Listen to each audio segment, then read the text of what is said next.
there is just one more operation for integers that you can use, and this is the remainder operation. So, for example, if I say 11% 2, this is called the modulus operator, or remainder. It will give you the number that's left over if you would have divided these. So we know that 11 divided by 2 it goes in there 5 times, but then there's 1 left over. So now it should print out a 1 for us. Great. Now,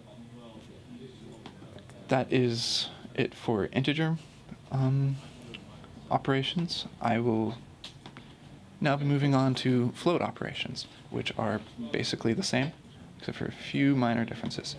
So for floats, I'll say, if I make these into floats and start over, you won't see much difference until we get to division. If it's 1.0 plus 0.05,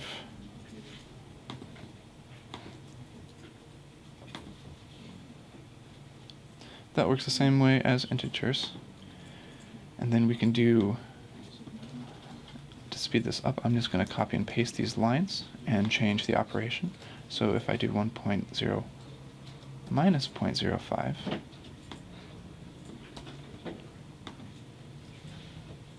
hitting run and run module, it'll give us 0.95.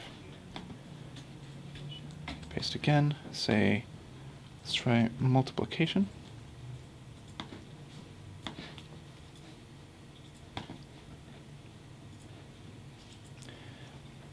Point 0.05, that's cool. And we'll try division. This is going to look funny because when you divide, you expect the number to get smaller. But when you divide by a small number, something less than 1, the number gets bigger. It's one difference between floats and integers is that floats do not have the modulus operator, or the remainder. That's because when you do this division with floats, it gives you an exact decimal point.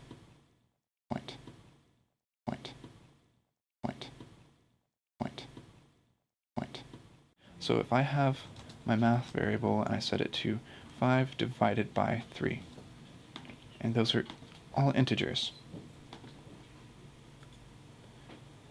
it will give us a 1 over here on the left. But that's not quite right, because 5 divided by 3 doesn't go in exactly 1 time. And I had a pop-up. So 5 divided by 3 doesn't go in exactly 1 time. We have that remainder. So if I type in the same thing with the modulus symbol instead of division, we will have 2. So the way to read that back would be 5 divided by 3 is 1 and 2/3. But if we change just one of these to a float, 3.0, it'll give us a decimal point answer when we return it. Okay, that's it for basic math. Next we'll be covering more crazy math with the math library that you can do.